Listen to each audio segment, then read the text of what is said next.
안녕하세요. 호주에 사는 임산부 임신 20주차 된 사람입니다. 누군가에게 도움이 될 임신 정보에 대해서 나누려고 이렇게 영상을 만들었습니다. 일단 임신 5주차 됐을 때 저는 임태기로 임신을 확인했어요. 이때 증상은 모두 잘 아시겠지만 피로감, 졸림, 감기 증상 등이 있었고요.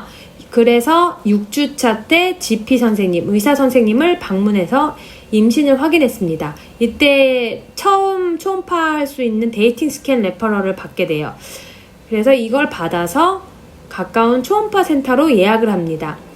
그리고 이 초음파는 8주차, 7, 8주에 하라고 권장을 해요. 그래서 저는 8주차로 초음파 센터를 예약을 했습니다. 이때 메디케어를 가지고 계신 분들은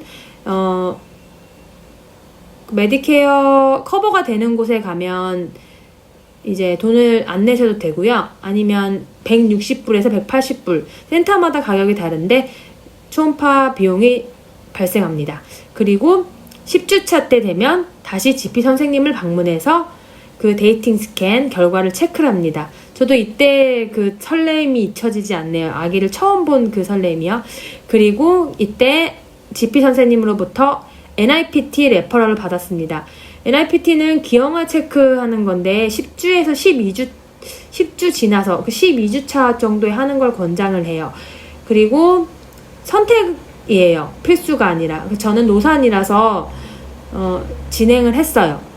그래서 NIPT는 호주에서 하모니 테스트라고 하는데 태아의 유전자적 결함과 기형을 체크하고 성별을 체크할 수 있는 거예요. 그래서 11주차로 저는 피검사 센터를 예약을 했습니다.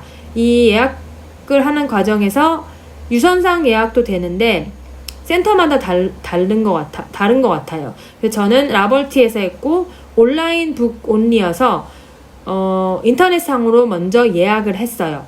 그리고 이때 먼저 선불 결제였어요. 380불이었고 이거는 메디케어 유무 상관없이 금액이 발생을 합니다.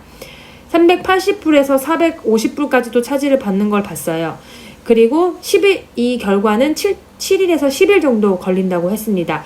그래서 저는 설레이는 마음으로 기다리다가 12주차 들어설 때 NIPT 결과를 문자로 통보를 받았어요. 다행히 별 이상이 없다고 했고 감사했습니다. 그리고 13주차 때 GP 선생님을 다시 만났어요. 그래서 NIPT 결과를 자세히 들었습니다. 그리고 이때 이제 NIPT 안 하신 분들은 NT 스캔이라고 첫 번째 태아를 보는 초음파를 해요. 저는 NIPT 검사를 했으므로 옵션이었는데 똑같이 진행을 했습니다.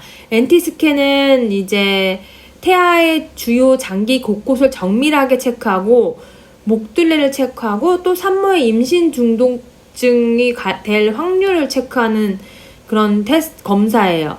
그래서 저는 시드니 울트라사운드 포 우먼이라고 그곳에서 잘 해준다고 하여 거기를 예약을 해서 갔습니다. 여기 또한 메디케어가 있으시면 어느 정도 혜택을 받을 수 있는데 없으면 이제 비용이 어마어마하더라고요. 그래서 초음파 비용만 380불, 피검사 비용은 144불 따로따로 차지를 해서 총 524불인가요? 네, 를 차지를 했네요. 그리고 가서 이제 아기를 자세히 보게 됩니다. 너무너무 신기하고 감사하고 너무 기뻤어요. 그리고 이 NT 스캔은 14주차 안으로 하라고 권장을 해요. 14주가 지나면 검사를 못하게끔 돼 있는 것 같더라고요. 그래서 이제 검사를 하고 3일 정도 후에 GP를 방문해서 NT 결과를 확인합니다. 이때 가서 자세히 설명을 듣고 그 다음은 이제 산부인과를 부킹을 하는 시스템이에요. 이제 GP 선생님이 산부인과로 레퍼럴을 써주시고 그 첫 초음파 그리고 피검사 NIPT 결과 NT 스캔 결과까지 다 종합하여서 그 예약하고자 하는 산부인과로 전송을 해주십니다. 호주는 산부인과를 제가 마음대로 정할 수가 없어요. 내가 어느 지역에 사는지 집 주소에 따라서 공립병원 같은 경우에는 주소 관할에 있는 병원으로 가서 진료를 받을 수 있습니다. 그래서 저는 웨스트미드로 GP 선생님이 레퍼럴이랑 제 정보를 팩스로 발신을 해주셨어요. 그런데 일주일이 지나도 연락이 없더니 한 10일차 됐을 때 우편으로 편지를 하나 받습니다. 이렇게 편지가 왔는데 제가 주소가 웨스트미드 병원이 아니라 헌스비 병원이라고 하는 내용이에요. 그래서 저는 다시 GP 선생님을 방문합니다. 그래서 다시 헌스비로 레퍼럴을 받아요. 그리고 다시 팩스를 보냅니다. 하지만 또 연락이 안 왔어요.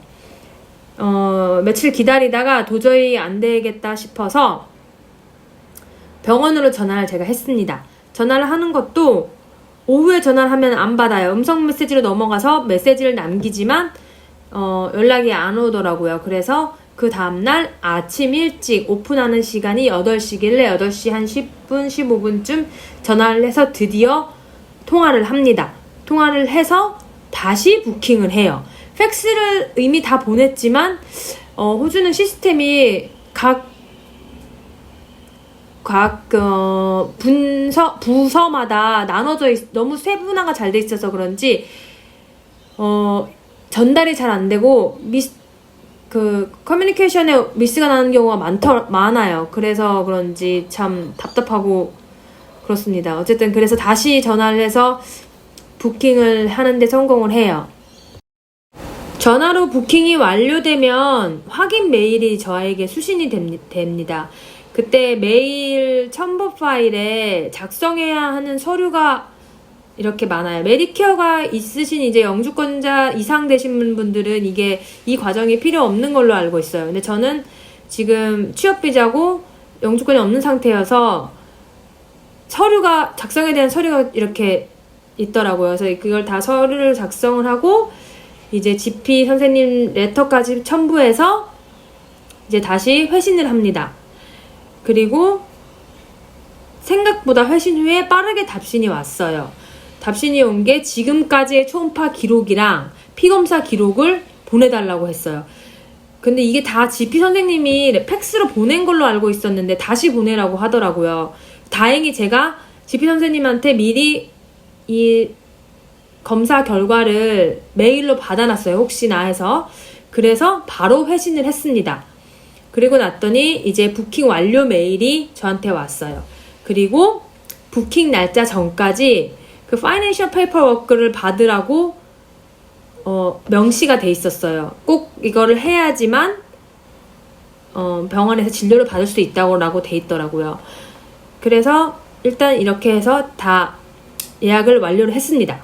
여기서 파이낸셜 페이퍼워크라는 게 이제 앞으로 들어갈 병원 비용에 대한 설명과 내가 얼마를 병원에 내야 되는지, 그리고 내가 병원에 돈을 낼 자격이 되는지, 내 뭐 신용 정보들 이런 거에 대해서 낱낱이 기록하는 것 같았어요. 그래서 어쨌든 그 부서로 전화를 했더니 거기서 또 서류를 보내줍니다. 또 이런 서류를 보내줘서 또 이걸 작성을 해서 다시 회신을 했어요. 그렇게 하고 나서 보니까 제 컨디션이 사립병원과 공립병원이 크게 차이가 없는 것 같더라고요. 그래서 보험센터로 가서 상담을 받습니다. 제가 가지고 있는 보험은 부파이고요. 호주에서 사시면서 취업비자 457이나 482 비자를 가지고 계신 분들은 다 이 부파를 가입하셨다면 에센셜 비지터 커버를 가지고 계실 거예요. 에센셜 비지터 커버의 기본 베이직이 있고 50이 있고 60이 있는데 저는 그 중에 중간 레벨 50 레벨 가입이 돼 있었어요. 그 상황에서 이제 저는 상담원과 상담을 해보니 베이직 50, 60 다 출산 관련 서비스는 커버가 돼요. 그러니까 병원에 입원해서 출산하는 과정까지는 커버를 해주는데 2021년 6월부터 보험법이 바뀌어서 비지터 60부터가 외래 진료가 커버가 되고 그 외에 가입되어 있는 보험으로는 외래 진료, 산부인과 외래 진료가 커버율이 굉장히 낮았어요. 그래서 그 대신 이건 공립병원에 관련된 거고, 사립병원을 갔을 때에는 이 산부인과 외래 진료의 커버가 수준이 에센셜 60이 되면 커버를 많이 해줬어요.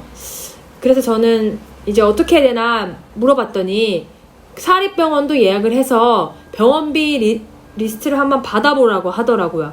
그래서 저는 사립병원을 예약하기 위해서 전화를 했습니다. 했더니 병원 예약이 우선이 아니라 의사 선생님을 먼저 정해서, 사립병원에 보면 의사 선생님 리스트가 쫙 나와 있어요. 그 중에 선생님을 선택을 해서 개인적으로 그 선생님을 예약을 합니다. 그 예약을 할 때 그 선생님은 예약 비용이 2,000불에서 많게는 10,000불 이상을 요구를 해요. 그렇게 예약을 하고 나서 이제 의사 선생님이 예약이 완료가 되면 그 사립병원을 예약을 할 수가 있습니다. 그래서 저는 일단 이거는 그냥 배제를 했어요. 왜냐면 제가 에센셜 50이잖아요. 50은 어차피 사립병원 외래 진료도 많이 커버가 안 되더라고요. 그래서 그냥 공립으로 선택을 합니다. 공립으로 선택을 하면서 에센셜 60으로 업그레이드를 해요. 왜냐면 산부인과 외래 진료 서비스는 에센셜 60이 돼야지 커버를 많이 해주는데 60% 정도 해주는 것 같아요.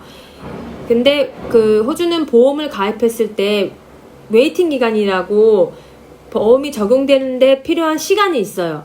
근데 이 산부인과 외래 진료는 다행히 2달이었어요. 그래서 조금이라도 혜택을 받고자 일단 업그레이드를 했습니다. 그렇게 업그레이드를 해서 공립병원으로 그냥 예약을 완료를 했습니다. 그 공립병원으로 예약을 완료한 다음에 완료하기 전에 이제 파이낸셜 체크를 하는데, 그때 메일이 온 게 병원비에 관한 기록이었어요. 그래서 이게 얼마나 발생을 하는지 금액이 나와 있는데 확실히 비싸더라고요. 외국인 노동자라. 일단은 이렇게 비용이 발생을 하고요. 여기서 외래 진료를 제외한 이번 출산 과정은 다행히 병원 커버가 됩니다. 여기까지가 호주에서 외노자로서의 임신 5주에서 19주차 정보였어요. 저 이제 이번 주에 세 번째 초음파인 모폴로지 스캔을 하러 가요.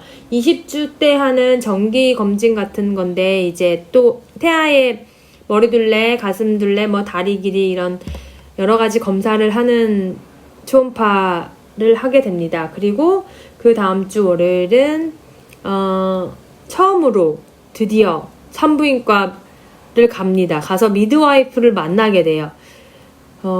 되게 긴장되는데, 이것도 저는 메디케어가 없는 미소지자들은 45분 정도 일찍 오라고 공지가 왔어요. 그래서 조금 일찍 가서 기다리려고 합니다. 갔다 와서 또 정보를 나누겠습니다. 감사합니다.